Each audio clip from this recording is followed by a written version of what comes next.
Hello, this is Carl Irwin with another Blender tutorial. Today we're going to look at some more OpenGL, GLSL real-time compositing tricks. We're going to be using the Viewport render capabilities of Blender, and we're also going to be looking a little bit at the video sequence editor and the applications of color grading and correction within the video sequence editor. We're also going to look a little bit at the concept of color grading and correction directly in the Viewport editor. I put up a recent tutorial, and actually before I get started, I have some business to do here. One of my YouTube friends, I won't name the person, gets irritated when I put my rants at the beginnings of my tutorials because it takes so long to get to the point. So this is the point. We're going to be creating a video at least that hopefully looks something like this. So take a look at this again. So it's kind of a desert scene, and there, so we can see all the goods ahead of time before I start getting off track. So this one goes out to you. You know who you are. If you take a look here, we see that we have a desert kind of landscape. There's this big flare in the scene here from the sun in the background, kind of an anamorphic appearing flare, and there's these rocks laying inside of the scene, and you can see that there's a kind of an atmospheric depth to it, and it's been color graded, and everything matches pretty well.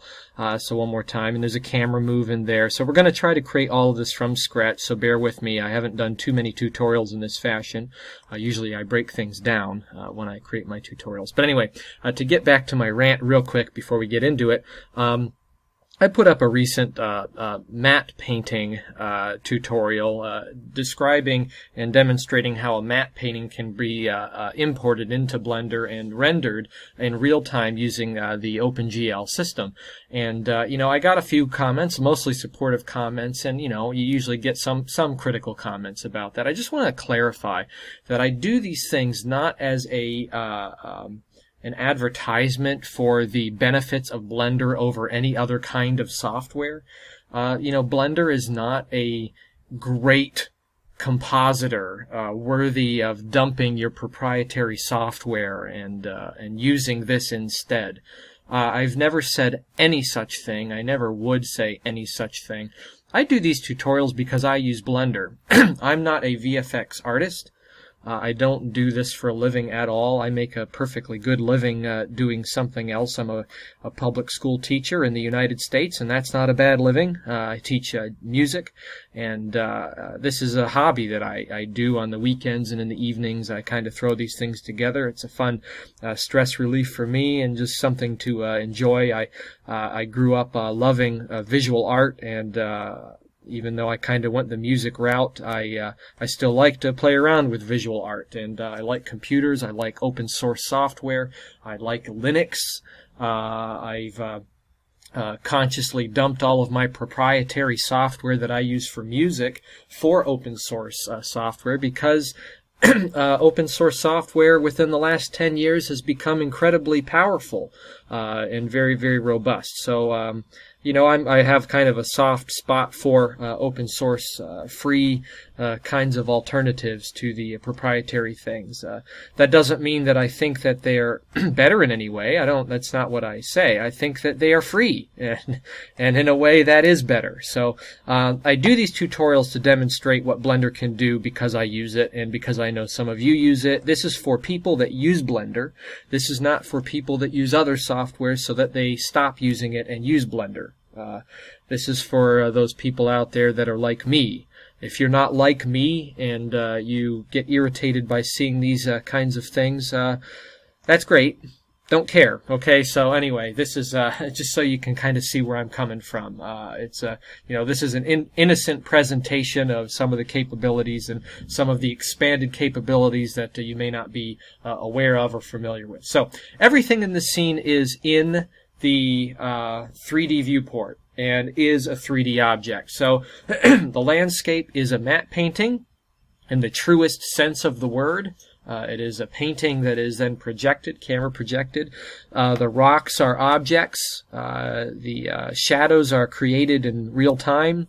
I have other tutorials on that. The lens flare, I've put out a lens flare pack, a couple of them actually, that demonstrate the ability to create lens flares in OpenGL and GLSL, and then composite those flares using either the video sequence editor, or if you render them out, you can use any compositor that you like and use those passes.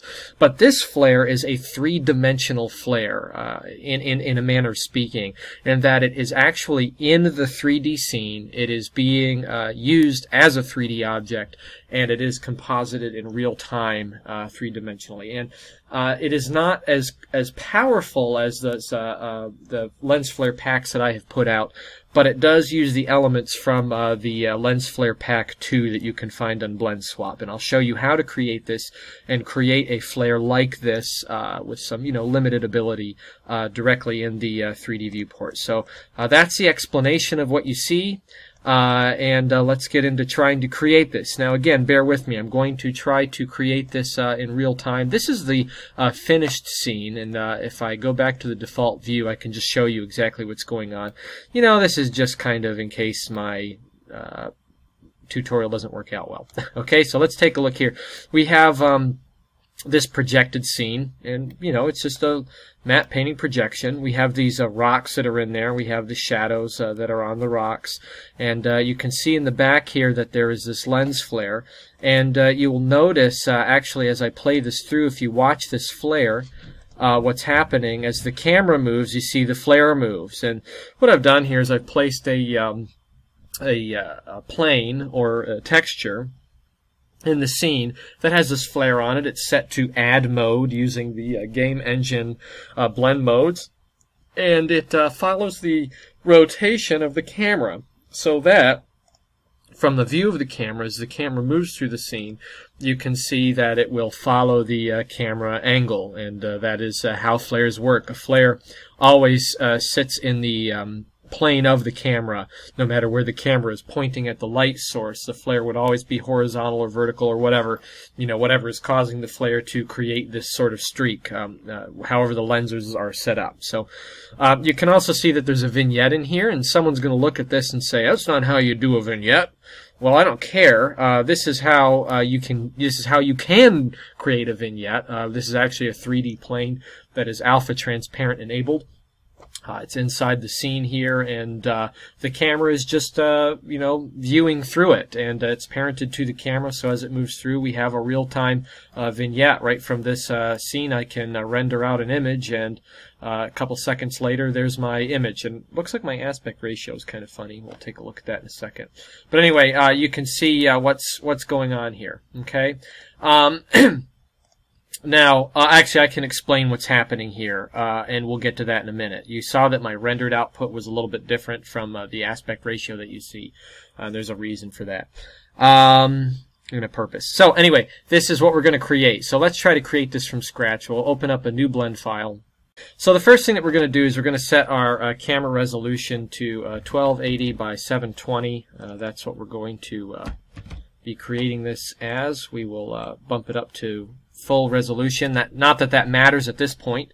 We'll move our camera view to the front. So we'll align the camera to view. We'll bump it up on the Z-axis a little bit, get rid of our default cube. We'll get rid of our light because we don't need it. Everything in here is going to be shadeless. I'll talk about materials as well as we go along. We use shadeless materials. And what I'm going to do is, just so we have some reference, I'm going to start with an image that is a base image for our matte painting. We'll kind of step out of Blender and use a plugin that Blender has that goes to external photo editor to create our matte painting. So let me find a picture here. We'll start with this one, and we'll open that up. And you can see here that if I turn up my opacity, that you can see our image here inside of the scene. So what we're going to do is I'm going to add a plane, and we're going to scale the plane up quite a bit so that it fits inside the scene. We'll move it back on the y-axis. We'll just kind of, view this, take a guess at this from our point of view, and see if we can get it to match our scene situation. So I'll move it back on the y-axis a little bit more. And we're about hitting the horizon line back there, and it is off camera, so the corners are filling it up. Maybe I'll scale it up on the x-axis just a little bit. And what we're going to do, we're going to follow a different kind of method from my last tutorial that I did for camera projection. We're going to grab these front vertices here. We tab into edit mode. We'll scale them down. Go back to the camera. We don't need all of this space in here. So we'll scale it back so that it kind of matches our viewport a little bit better. And I'll even move them in Y space towards the background a bit, scale it back up on the x-axis. So, you know, we're kind of using only what we need. We don't need to go overboard here. So I'll tab out of edit mode, and then I'm going to add another plane. So we'll go back into our view here. We'll create another plane. Rotate this on the x-axis, 90 degrees. We'll slide it back. And we want this plane to align our view to our selected object here so we can see it better. We want this to touch the back edge. It doesn't have to line up perfectly. It just needs to be kind of touching the back edge. We don't want a big gap in there so that when we move our camera we don't have any discrepancies in our view. So we'll make sure it's touching. Go back to our camera view. We'll scale this up quite a bit. Move it up on the z-axis. Scale it back on the z-axis a little bit. So it's really just filling our frame, and then we'll scale it up on the x-axis so it kind of extends beyond the camera view. And there we have it. We have our plane in the background. Now what we're going to do is we're going to take these two planes. I'll select both of them, and we're going to join them together. Now, they don't actually intersect by any vertices. These are two separate objects that are joined together as one object as far as Blender is concerned. It doesn't matter that they don't touch. In fact, it's better because we're going to add some subdivision modification to these. Now, on the last tutorial I did, I subdivided my planes for my projection, and I got a little bit of flack for that. You know, so what that you have to do that? No, you don't have to do that for cycles. You don't have to do it for the Blender internal render. But you do have to do it for OpenGL. It is a limitation. Perhaps you might find it annoying. I don't think it's that annoying. You know, I'd be, like I said in one of my comments in the last video, it'd be more annoying if you had a problem that you couldn't deal with. But we actually can deal with it. We make a subdivision, okay, to make sure that our projection maps properly. Before I go any further, let's change our shading to GLSL. It's very important to what we're doing here. And then I'll move it to the texture viewing. And I'm going to apply a material to this, and we're going to make the material shadeless. It doesn't matter that we change the diffuse intensity or anything like that because we're going to cover this up with the texture in a moment. But instead of subdividing this, I'm going to go to the modifiers, and I'm going to add a subdivision surface modifier. And you can see how what it does. It will kind of add these vertices in there and shorten the curves on this. And the more I subdivide it, the more curvy this gets, and it's adding more vertices in there. What I want to do is change this from the default setting to simple, and now it maintains the original shape, and it's just making a subdivision of these planes. So now the benefit to doing it this way is that I can always cut this back if I want to. So I'll just bump it up to 5, and we'll see how that goes. It might be enough. If we have to go higher, we'll go higher. But now, for the sake of moving around, which this shouldn't bother us, there's not a lot of vertices in here at this point, but if it slowed our system down a bit, I could turn this down until the point of render, and then I can navigate a little bit easier. So let's go back to the camera view, and we're going to project to this. So I'm going to hit Tab, and I'm going to make sure that all of our vertices are selected.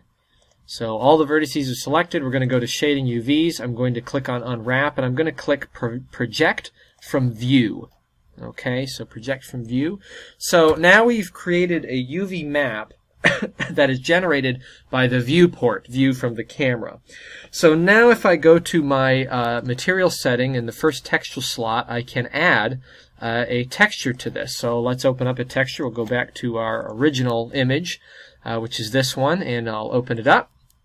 And by default, it should UV map directly to it.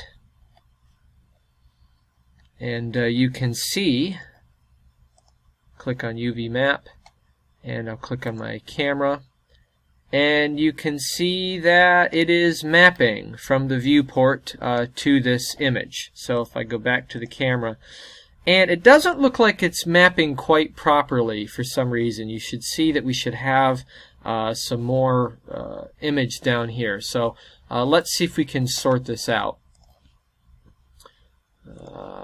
And it might be that this is either not high enough or I just shouldn't have used this to begin with. So, you know, I don't know what to say. Usually this works using the subdivision surface, but you can see the problem that it generates for us. So what I'm going to do is I'm just going to get rid of that. And you can see that it does mess up our viewport quite a bit. See how the mapping isn't right anymore? Okay, so let me go back to the camera view. Let's go old school on this again, and I'll prove myself wrong. So there is a limitation there, it looks. So let's go to the tools, and we'll hit subdivide, subdivide, subdivide. We'll subdivide the heck out of this. So sorry, but this is what you have to do. Maybe I'll undo that last one. I don't think we needed to go that far. And tab out of edit mode. Let's try this again. Go down to the tab back into edit mode. Go to the shading UVs, unwrap, project from view, and problem solved. Okay, so now it's better. Maybe we could have done a halfway kind of job on that. We could have subdivided it a couple times and then added the modifier. I don't know. Whatever combination works for you, between the two, you should be able to get a pretty good projection. But the issue is with OpenGL, admittedly, that you have to have a subdivision of the vertices so that it has the ability to map two vertices to get a clean, properly undistorted projection of your map. That's what we got to deal with. Okay, now, moving on. Let's talk about how we're going to create a map painting. Now, one comment that I got had to do with creating map paintings in other compositors, and that you can just add images in there and you can do all of your painting and everything inside of the viewport editor. It's so much easier in these other compositors, and the way I did it before was I created my full map painting in an image editor, and then I imported those planes. Well, you know, look, there's lots of different types of map painting. The one that I show you before in the last tutorial is one version of that. You can import images and paint them directly inside the scene. There's no reason why you can't do that. Blender has a very, very powerful texture paint system. You can erase parts and add alpha transparency, and you know, as long as you're dealing with the draw order issue that I explained in the last tutorial, that is that if you're using alpha transparency, the order in which the images are created need to be closest to the camera to furthest away, and you can create your scene and fix that order by duplicating the object, deleting the original, and just doing this until you set them in order. We may have to do this actually later on in the tutorial. You can do all of that in here. You can paint in here. You can, you know, is it easy to use? No. It's kind of a pain in the neck to use, the paint tools. But let me show you something that's inside the paint system that you may not be aware of. And this has been around for a long time. You can go to the external feature inside the paint system, and you can hit this thing called Quick Edit. I'm going to change this to 1280 by 720, which fits my aspect ratio of the camera. I'm going to click on Quick Edit. Now I have my Blender installation set up to use GIMP as an external editor. And when I click that, this is not a limitation of Blender. This is an extension. This is a power that Blender has to be able to jump to another external editor. Lots of compositors can do this. Blender can do it too. You can add, you know, the photo editor of your choice to the install settings, and now it will make a camera capture of that and bring it into GIMP, and now I can change this and I can import it back in. Now, I don't need to do it this way. You can do it this way. I'm not going to do it this way. What I'm going to do is I'm going to go to my original image, open it in GIMP, and I'm going to make my alterations and then just import it via the texture. But, you know, this is pretty cool. You can make masks doing this. I could import, put a plane in 3D space in there. Maybe it's a video asset with an explosion or something, and I want to make a three-dimensional mask on that. You know, in some compositors you would create a solid and then create a mask and make it a 3D layer and move it around or whatever. I can just capture the image directly from the camera view, go into my image editor and mask out what I want and bring that back in, that image, as a mask layer to the material. And it will add alpha transparency and mask it exactly, perfectly, completely, entirely, in all ways that matter, the way that I want it to be. That is absolute total power, and you know, I see no reason to gripe about that. And you know, it gives us real-time results. You know, with respect to masking as well, three-dimensional masking, I can use the mask tools and the Roto tools that are in Blender, and I can add that to use tracked points and make a two-dimensional floating mask. I can do rotoscoping that way. If I want a 3D layer, I could create a plane, bring it in, give it a black background, a black material, and I can use my paint tools or export it out to another image editor, and I can make that into a mask any way that I want. Put it on a separate scene layer, and I can use that in the video sequence editor, which is still real time, OpenGL rendering, and I can use that as a mask. The video sequence editor, like any other compositor, has masking tools that I can import any other layer and make it a mask. That is absolute total real-time power. You know, just because you may not be aware of these features doesn't mean they don't exist. So don't go knocking the software until you really understand it. We're not going to do all those things today. We don't need to. The scope of our tutorial is much less than that. So let's make a matte painting real quick here. I'm going to open up GIMP. I could have done it straight from there, but I'll just go to the original material and do it that way. That way I can, you know, the benefit to doing it this way is that I can keep my original resolution. Okay, so this will open up my image. Now I'm going to overlay another image. I want to replace this ground with something a little bit more interesting to look at. So I'm going to open up another image here that's in the same folder. These images are from cgtextures.com.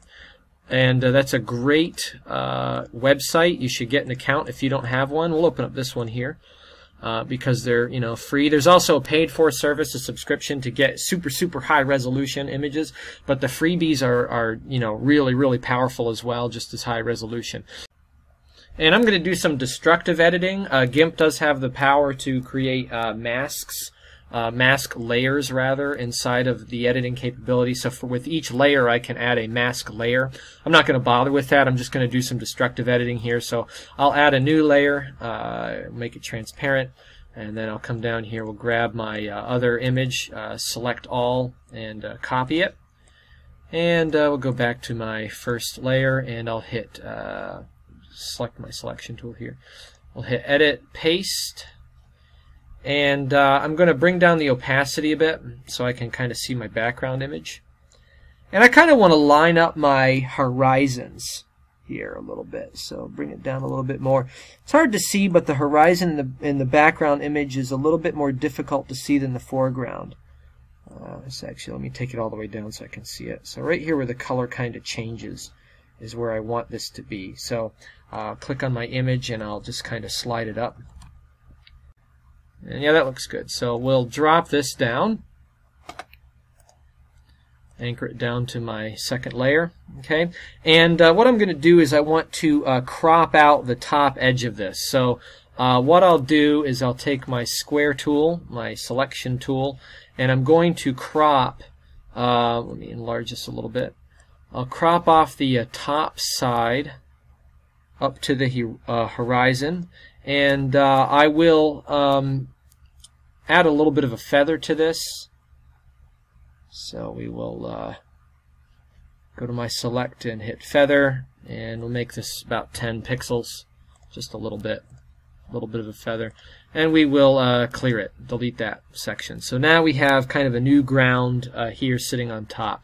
Now the next thing I want to do is I want to replace some ground in here, so I'll just grab my clone tool here, and we'll decrease the size a little bit, and we'll just grab a space, maybe a little bit bigger, grab a space right here in the middle, and hit Control, and then we'll come down here, and again with your whatever photo editor you're using, you can, you know, these tools are available in just about every single editor out there, and I'll just kind of paint in this section, and then I'll start over here in this part. So you want to grab a section when you're doing cloning from an area like this, from an area that's a little further away, and so that way you don't have two parts that are right near each other from your original and from your cloned part. And there, we replaced our ground, and that's sufficient enough. New ground layer in there. And what I want to do is I want to get a little bit of a distance fall off back here. So what I'm going to do is I'm going to use my blur tool, or rather this one here, blur tool. I'm going to slide down on my selections, and I will increase the rate. I'll bring it all the way up to 100. And I'm going to, on my top layer, I'm just going to blur the fine edge here of this. Just a little bit. So we'll grab the edge there and blur it out a little bit. You still see this very stark line in the background. We want to add kind of an atmospheric effect. So I'm going to create a gradient. I'm going to add another layer on top, a new layer, and transparent. I'm going to grab this gradient tool, blend tool. I'm going to make my foreground color this kind of purpley color here, the color of the mountains in the background, and hit OK. And then I'm going to add a gradient that goes from this color to transparent in the background. And so I'll select kind of this edge right here, and I will drag down. So make sure that our angle is good, and we'll let this go, and we will generate this gradient kind of on the ground level. Now what I need to do is I need to delete, or rather erase, the part that touches the mountain. So I'll grab my selection tool again, and we will select this part right up to kind of the edge of the horizon. And select will add a feather, save us a little bit of trouble, maybe make it 20 pixels. And we will clear, and then we'll bump our opacity back up again.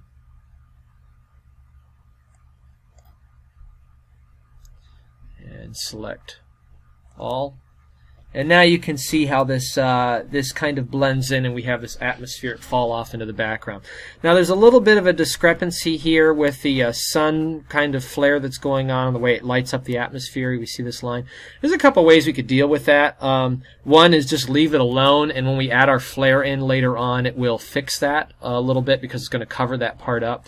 But if that's a problem for you, if you're using these images, you know, we could just kind of delete that a little bit, make a soft delete. So I'll just select a kind of a bigger brush here, jump the size way up, bring the opacity down a bit, and we'll just kind of select out on the fringe here and delete a little bit of that edge, just a little bit, and it just makes it not so hard out there. Okay. Another option is to, when we merge these down, I can kind of blur that out a little bit. So I think we're good to go. We have our image really the way we want it to be. So we're just going to merge these layers down. Again, this is destructive editing. We're making a whole new image. And maybe we can take our smudge tool or something like that and bring the opacity or the size down a little bit. And come back here, grab this section, and just give it a little bit of a brushing. Clean that up a little bit. Now again, our flare is going to cover that up. So just quick and dirty kind of a matte painting. We replaced our ground level, and this is the new image that we have. Now we didn't need to because the color kind of works out with these two, but I could have color corrected the ground image. I could have made that a different color, or increased the contrast or something like that. But you know, this is a matte painting 101, very basic kinds of image compositing that we can do inside of a photo editor. So, well, let's export this now as a new image. I'm not even going to save the project. We will export as a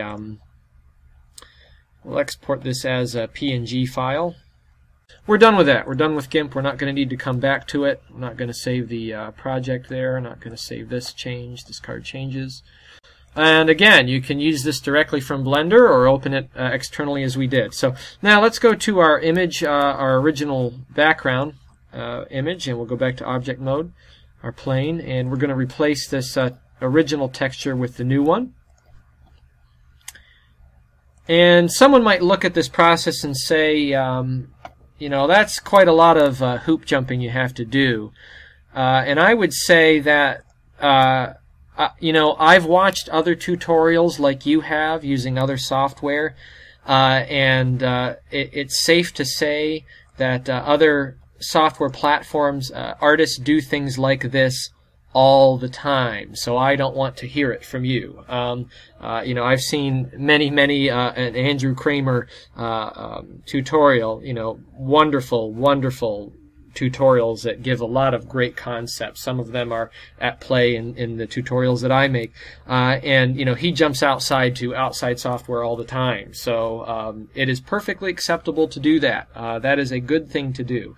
So there, we did it. Now here's our new image. We replaced it, and now as we move through the scene, we have our new camera projection, a new matte painting. Okay, so let's go back to the camera. Now let's add a few other things in here.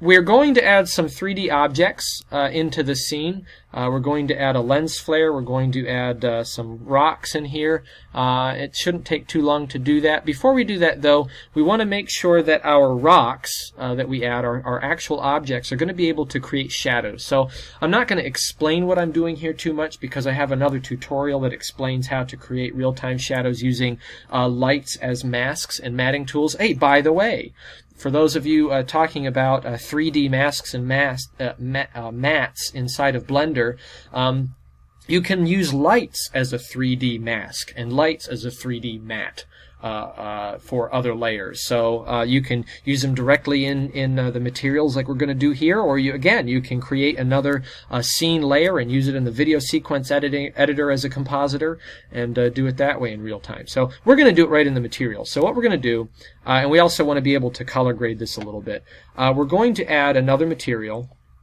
We're going to add a new material to that. This one is going to be light receiving. We don't want any specularity. We're going to turn that off. We want the diffuse color to be completely white. Oh, sorry. My mouse is fighting with me here. And we want the intensity to be all the way up, because this is going to be a matte. And it's, you know, it's going to decide some alpha ability. Or some, yes, alpha ability in a way, mixing ability. And we are going to change the shader to a Fresnel, so that it accepts lights a little bit differently than the default Lambert. So good, we have this other material on here. Let's name it. We're going to call it shadow material. Okay, so shadow. Now if we go to our first material, we're going to enable the nodes. And by the way, Blender has node capability in its material settings for OpenGL. Some of these things don't play nice. The paint system and the node system don't play very nice.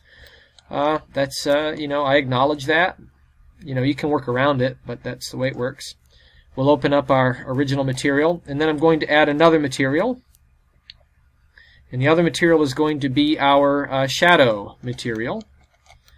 And we'll open up the shadow material. And we're going to add an RGB curve. And on the RGB curve, we're going to create a darken kind of effect. We're going to darken this way down. This is better than adding just a black color to make a shadow, because it's using the original image to generate the shadow. We're going to add a mix node, an RGB mix node. Slide this up here, and we will bring in our original image on top.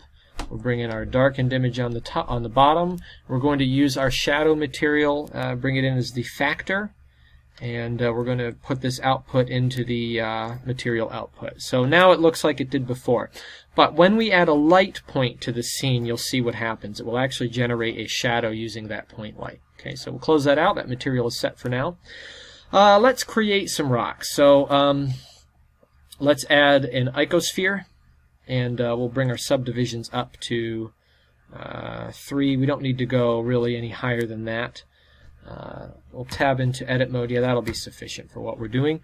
We're going to add a modifier to this, a displacement modifier. Now, the Blender developers did a wonderful thing. They added a default capability that when you create a new texture, it automatically defaults to an image or a video sequence rather than the cloud texture.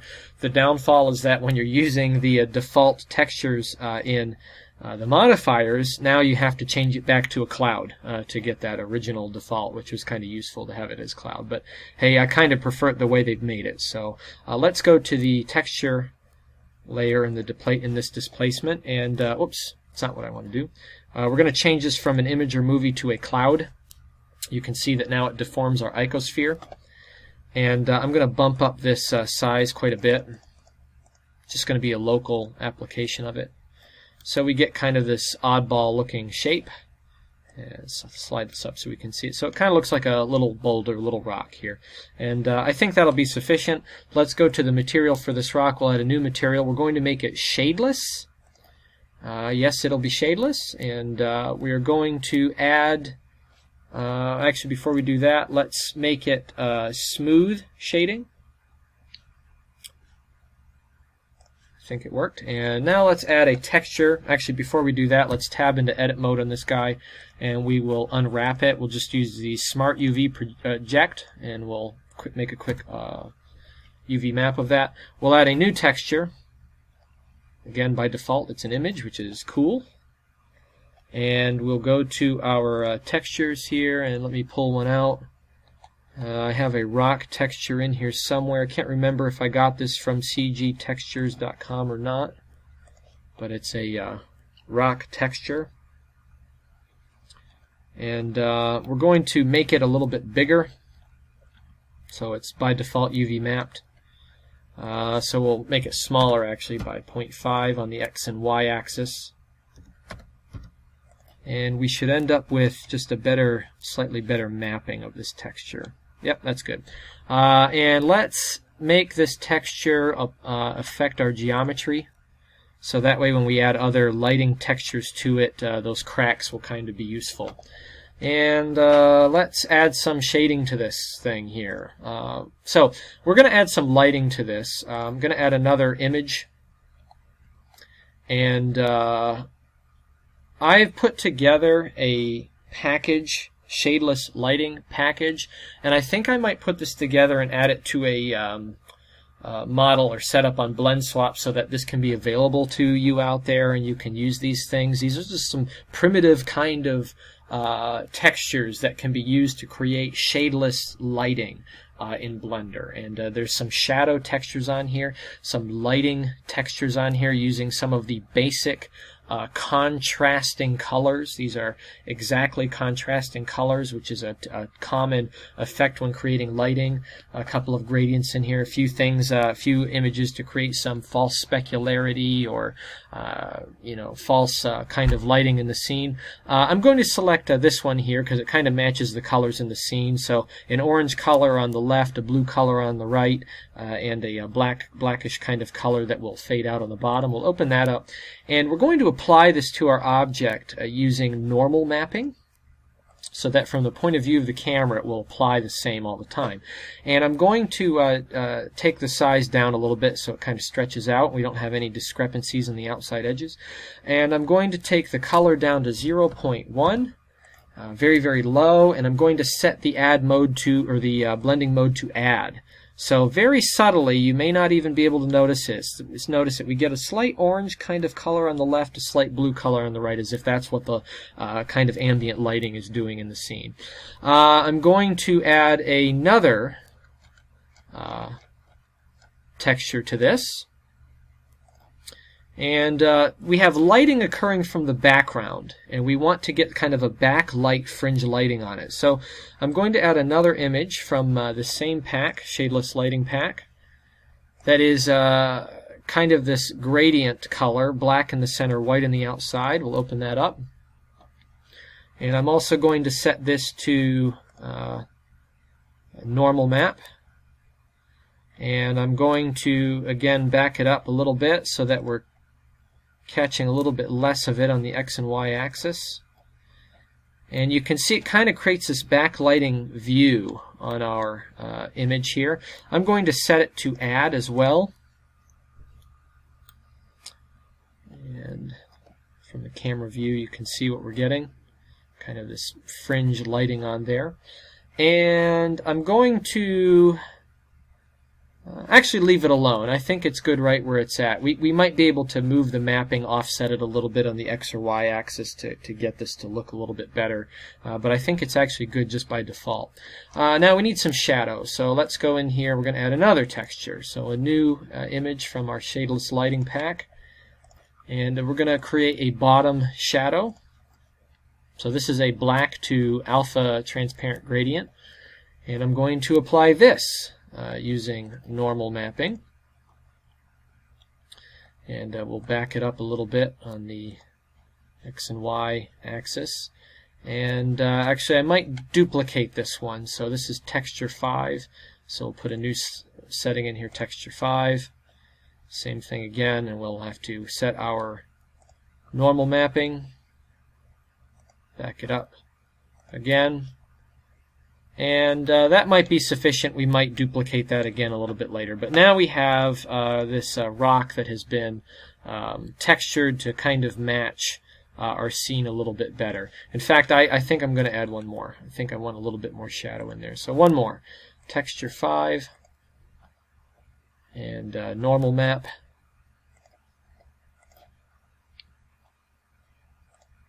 Back it up. There we go. That's a little bit better. Okay, so a little bit more contrasting shadow. Now, this color does not really match the color of our scene. So let's color correct it. By changing the color of this individual object, we'll be doing some color correction. So let's go to the node editor. And we'll go to the material setting, and we will click on the use nodes. And we will open up material 2. So now we can see our material again, and let's slap on there an RGB curve. We'll add a color RGB curve, and we're going to try to match our color of our scene a little bit better. So it's a little bit darker, so let's darken it down a bit. Maybe boost a little bit of the contrast up here so we retain our backlighting a little bit. Might want to turn up the effect of that backlight just so it's a little bit lighter. And you can see that this has a slightly different shade, different color to it than our background. So let's affect that a little bit. Our background's a little bit more red. So let's go to the blue channel. We're just going to pull the blue out of it a little bit, and pull the green down a little bit more. Maybe a little bit more than the blue. I think that's pretty close. Bring a little bit of green back up in there. Went a little too far. So we can get this pretty perfect. We can get it to match, as best we can. And so that's, that's color correction inside of the video sequence, inside of the, GLSL Viewport render engine. So that's, pretty powerful use. You can apply this to planes when you're doing your original composite as well. I want a little bit more backlight on this. So let me go to my material. We'll get this right here, and we will increase this backlight texture.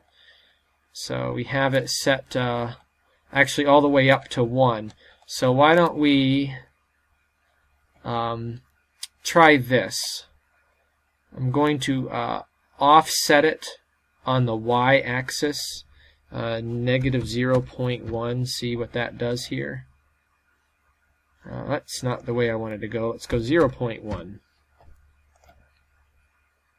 There we go. There's a lot more there. And now I think I can control it now just using the color setting. We'll back it up now to 0.5. Maybe 0.6. Maybe I'll bump this up a little bit, 0.05. Dial this in right. So now we see a little bit better backlighting on there. Okay. All right. So that's our rock. Let's move the rock out of the way. That's a lot of time spent on a rock, but we made it from scratch. So what can you do? Now the cool thing about this rock is that no matter where it's at, we can rotate it. This lighting will always be perfect. Okay. So that's the benefit of doing that.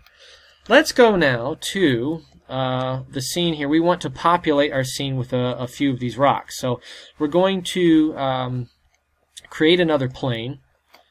So create a plane. We'll scale this plane up. Move it towards the camera.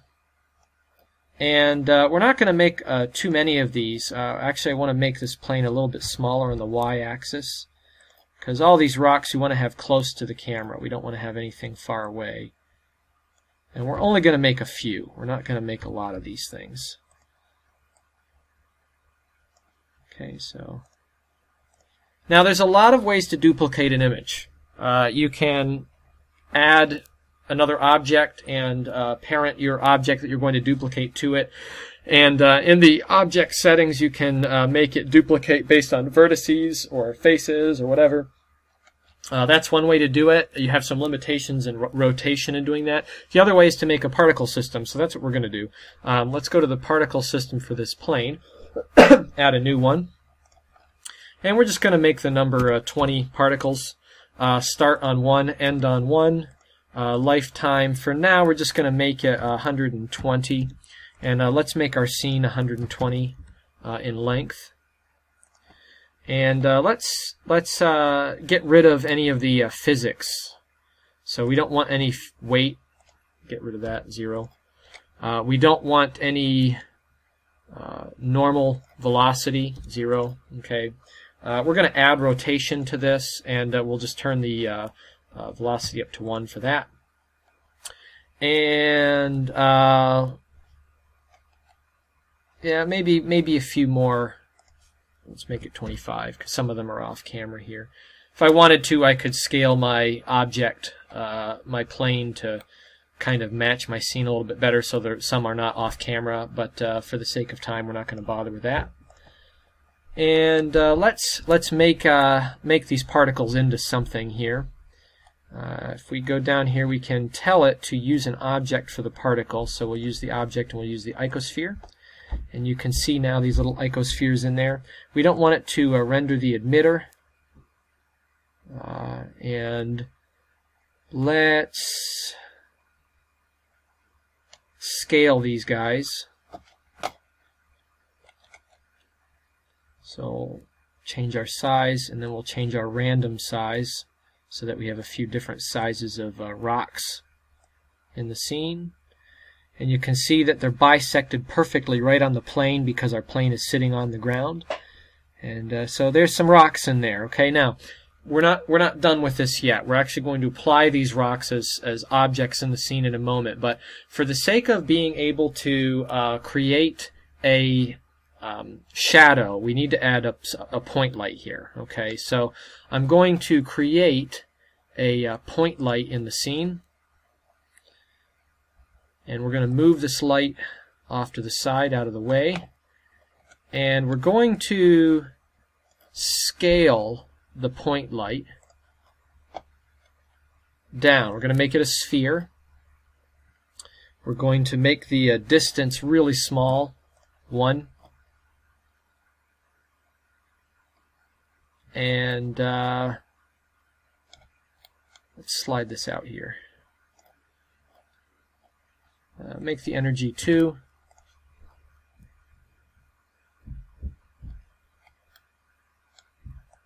Okay, and I'll just kind of keep this in the scene so we can see it a little bit better. I'm going to go to my plane, and we're going to add another particle system. And we're going to use the same particle systems as the same settings as the first particle system to start with, but now I'm going to get rid of the, I'm going to make it its own, because I want to change the object. The new object is going to be, instead of the icosphere, will be the point light. Okay, so now it's going to populate my scene with these point lights, and you can see the point lights in the scene if I go back to my camera view. Now what I want to do is I want to make my point light settings match kind of the size of these objects a little bit better. So we're just kind of find a generic size for these things. What what I'll do is I'll go to my point light, and I'm going to bring down my distance size a little bit. So let's take it down to 0.5 and see where that brings us. You can see the barriers here. Now, when using point lights in OpenGL as a particle, they don't actually affect the outcome until we make them objects. Okay, so we kind of have to do a little bit of guesswork here. Now, you can do this one object to one object, and like I showed on another tutorial, but when dealing with this in particles, it's a little bit more complicated. We have to do a little bit of guesswork. So let's take it a little bit further than let's stay there with that. That's good enough. We're going to take the energy up to 3. And let's take a crapshoot here, and we're going to apply everything. So let's go back to our plane, and we're going to go to the modifier settings. We're going to click on Convert, and we're going to click on Convert for the second particle system. And give it a second. Okay, and then what we're going to do is we're going to take this particle system plane, and we're going to delete it. We don't need it anymore. So X delete. And now we see that we have these shadows that are absolutely terrible. Okay, so we're lucky in that the original material is applied from this original point light to all the others, so we can edit it directly right now. So I'm just going to take my energy down to 1. You can copy, light materials just like any other material, and that looks a little better. We'll take it down to 1, and let's go back to the camera view, and see how this looks. Turn on only render. So now our shadows are just a little bit more believable. Maybe I'll take my distance down a little bit more. So 0.5, we'll take it down to 0.4. So we're just kind of finding this generic medium for this point light for all the size of these objects. And that looks pretty good. Let's maybe take this up to 1.5. And since I got rid of my particle system, you can see we're moving a lot faster here. And that's a little too much. Let's take it back down to 1.3. Just kind of find this happy medium here. That looks pretty good. I'm pleased with that. Okay, so we have some rocks in there. They don't look quite as diverse as the other rocks. We can also see now that our color is maybe a little bit off on here. So I can go to my original rock, or really any one of these rocks, go to my material, and if I edit the material on one rock, it will edit it for all of them because they are they're all using the same material. So let me go to the node editor, and I can use the curve right here. Maybe take my green up just a little bit more. It's actually closer. We were actually pretty close on our original color, I think, from before. Go to the color here, curves, and maybe darken them a little bit. Bring my contrast back closer a bit so that our backlighting looks a little bit more stark. And that's a little bit closer, I think. Okay, so alright, so now we have generically we got our scene put together kind of like it was before, and you can see that this looks pretty real. It looks pretty good. This is a pretty good real-time composite. Okay, so next thing, let's deal with this flare in here. So we need to add a flare to the scene.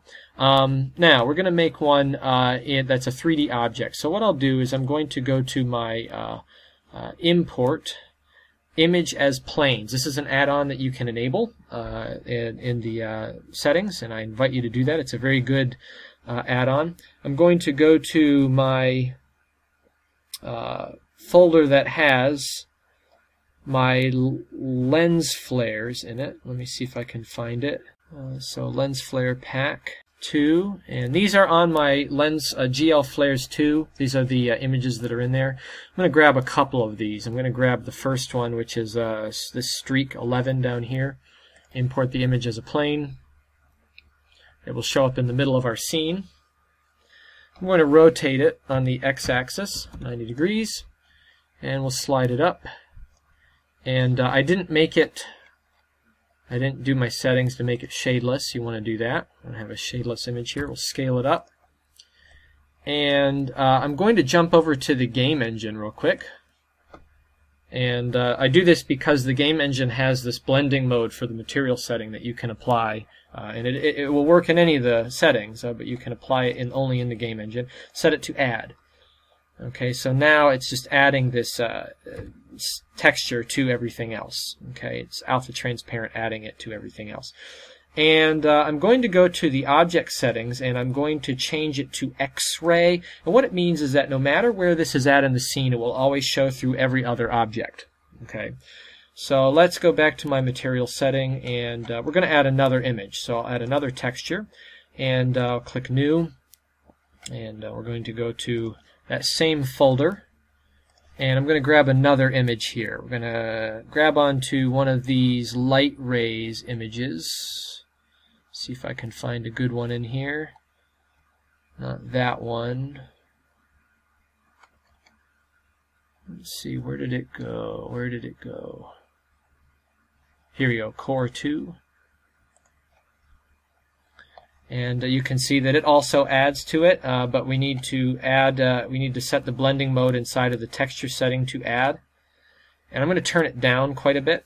Turn down the color to 0.5, and it'll give us a little bit of this light ray kind of effect. Okay. Now I'm going to take my object, and I'm going to move it in 3D space back to where my sun is at. So if we zoom in on this, view the selected image, and kind of line this up so that it's sitting, right about where that plane is at, and on the x-axis and y-axis. So from the front view, it's sitting right about where our sun is, right in the middle of it.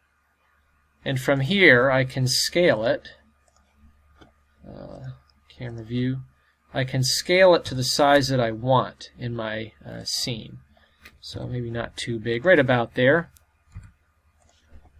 And I need to add a modifier to this, or rather a constraint. So I'll go to the objects constraint, and I'm going to add a copy rotation.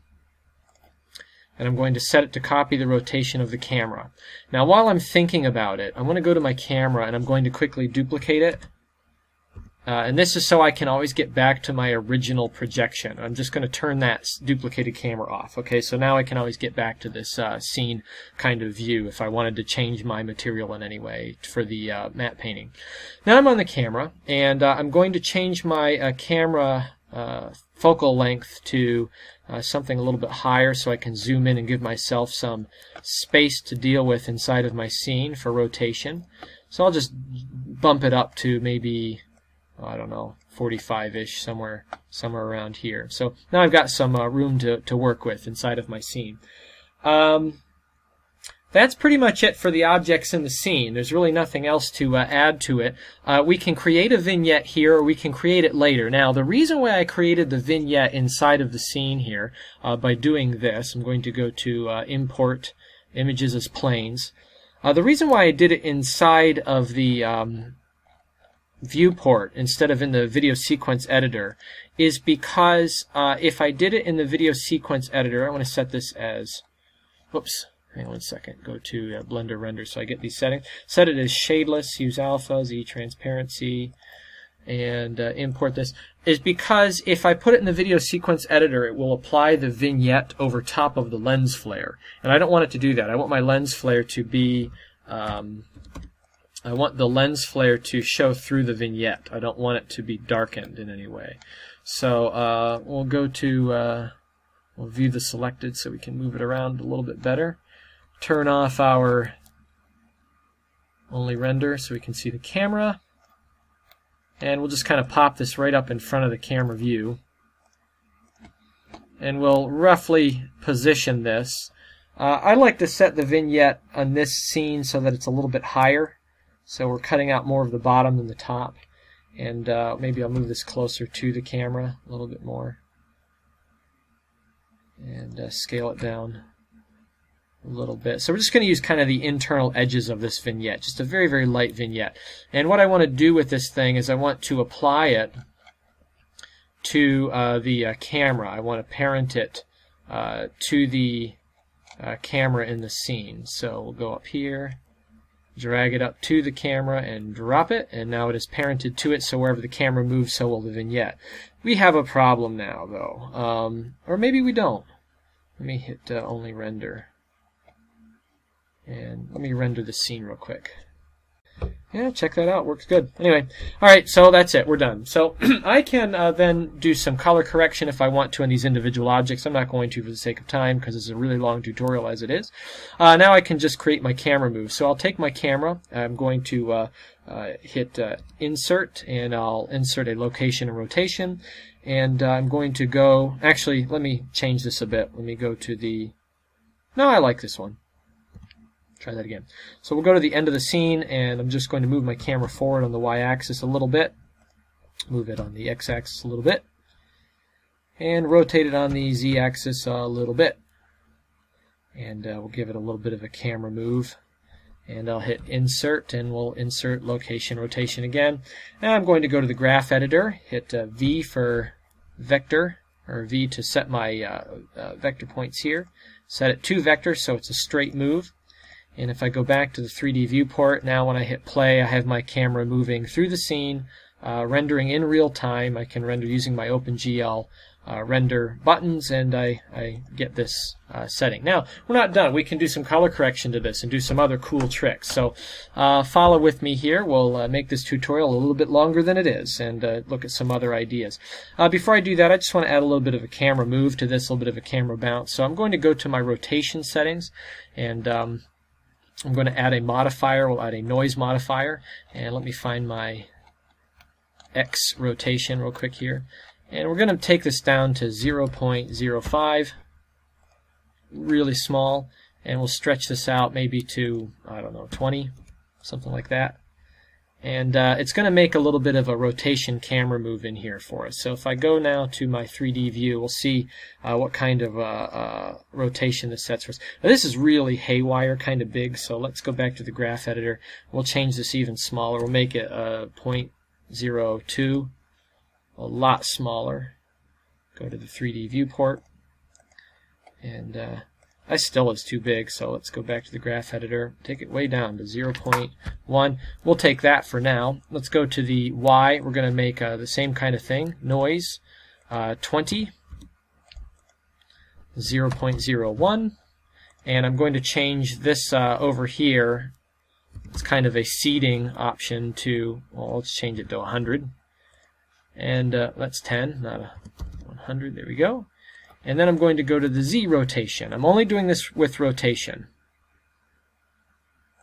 20, 0.01, and we'll make this 200. So these are all different. Go back to the 3D view, and we'll take this for whatever it is. If it's a really, really crazy move, then it's fine. Nope, not too bad. So it kind of gives the emulation of a moving, rotating camera. I usually only do this with rotation and not with the location, because that's more true to what a person would be doing with a camera. As they're moving with the camera, it's rotating in their hands from their perspective, kind of a nodal pan. So there we go. We have that all set. Now, we're going to try something here. We're going to do some color correction in the video sequence editor and add a few other effects. We have a problem in the video sequence editor. It does not do anti-aliasing. The 3D viewport does, but the video sequence editor does not. I found a way to get around this. So follow me here. What I'm going to do is I'm going to create a new scene. I'll just make a full copy. It doesn't really matter. I'm going to set this to current scene. I'm going to go back to my first scene. I'm going to use the other scene for the compositing in the video sequence editor, and I'm going to use this first scene as our output scene. Okay, so I'm going to change, my final resolution is going to be 1280 by 720, but I'm going to change the aspect ratio and resolution in the output scene to something higher. I'm just going to pick the default 1080p. Okay, so HG, HD, TV, 1080p. And that didn't work because I picked the wrong one. Yeah, 1080p. There we go. So 1920 by 1080. Okay. Now what I'm going to do is I'm going to go to the video sequence editor, and I'm going to go to scene 1. And let me bring my properties up here. I want my properties on my video editor to be 1280 by 720, even though it's a higher resolution coming into it. Okay.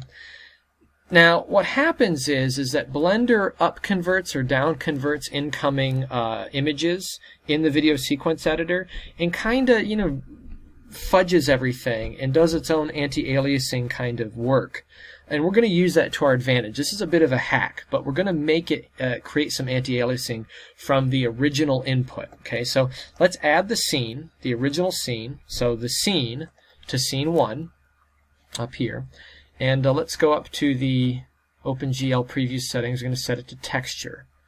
So now, if you look, once this loads in, we will see our full scene playing back here. Okay, and because it's down converting, it does some anti-aliasing. You can see a little bit of this finer blur going on the outside. Okay, and that's going to work to our advantage. So we're going to cheat the system a little bit. Okay, now I'm going to do a bit of a poor man's motion blur on this. We're just going to make some. We're going to do something called frame interpolation. I'm going to move the scene up and move it on the offset back 1 frame, and I'm going to set the opacity to 0.05. And then I'm going to duplicate it again, move it up. And I'm going to offset it forward 1 frame and set the opacity to 0.01. And then I'm going to duplicate it 1 more time, offset it to 0.05. Now this is almost imperceivable, but what it's going to do is as the camera moves through the scene, it will actually overlay these in such a way that it interpolates frames together from the previous frame to the next frame. It will add a little bit of a motion kind of blur to it. Okay, and this works really well with slow moving motion, like this camera scene. Now you can do a poor man's sampled motion blur, and I have other tutorials on that, by changing your frame range and your time remapping settings, rendering out and then bringing those into the video sequence editor and then re-time mapping it again after doing this offset. That's a lot more complicated than this, but I just want to point out to my friends that are a little bit critical of real-time compositing in Blender, we are still operating in real time. Okay, this is not pre-rendered. This is what is coming out of the original output of the camera. Okay, we haven't rendered anything yet. Okay, so we have our poor man's motion blur. Let's add something else. We're going to let's add some film grain. So I'm going to do this trick. I'm going to add a movie. And I have this textured movie that I made a while ago. It's a noise texture. It's 250 frames of noise. And I want it to start on frame 1. We'll add this in. And I'm going to duplicate it. Put another one right above it. And the second one, I'm going to change the mapping here. I'm going to flip it on the X and Y so that the noise is different for each of these. On the first one, I'm going to set it to an add mode. I'm going to set the opacity down to 0.02. On the second one, I'm going to set it to subtract blend mode, and I'm going to also set the opacity to 0.02. Okay, and it's barely perceivable, but you'll see that frame to frame, you'll get a little bit of this noise, and that each frame, you'll see it change here. And it's running a little slow because I got a lot of processes running. I'm doing a lot of capture, but you can see we've added kind of a film grain effect to it. Okay, and you want to add your film grain effect first before you do any kind of color correction. So next thing I'm going to do is I'm going to go to my first frame. I'll add a effect strip, an adjustment layer. Stretch this out for the full length. And let's color grade it a bit. So I will take my saturation down 0.9. Pull out a little bit of saturation, and then I'm going to add a curves adjustment. By the way, for those naysayers about the masking capability of Blender, look, here it is, masking. I can make a scene, a separate scene that has a mask, black and white, using objects, and I can use this right in the video sequence editor as a mask, and bring that into any kind of layer, just like you would in any other compositor, and use a mask, just like I would anywhere else. So I can make 3D masks in here. I can paint them in, I can make objects, I can use the actual rotoscoping tool, lots of ways to do it, okay? But just to point that out. So I've added a curve, and what I'm going to do is I'm going to bump up my low end 1 setting, bring my upper end down 1 setting, and we'll just do kind of a basic contemporary curve, bring up the blues in the top, bring them down on the bottom, take the reds up on the top, bring them down on the bottom just a little bit. See how it's adjusting our image. Bring the greens up in the middle, bring them down on the upper end, bring them in on the lower end. So very basic kind of color grade to it. If we turn it off, you see what it was before, see what it was now. A lot more color going on in there. Okay, a lot more interesting. It also helps to blend together our objects a little bit better. And I'll add one more adjustment layer. And I like to, once I do that grading, I like to bring my saturation back up. So 1.2. We're going to kind of boost the saturation back up to where it was before. And there it is. We're ready for prime time. Now we can render this out. And if I render this using the OpenGL render buttons, I can output my video. I just set my resolution and I render. We'll render one frame here, and wham, there it is. You can see how quickly that happens, just a second or two. And this is all, real time, all done, composited together using the different layers and opportunities that we have available to us inside of a Blender between the OpenGL Viewport render, the GLSL render mode, and the video sequence editor, which is also another extension of compositing.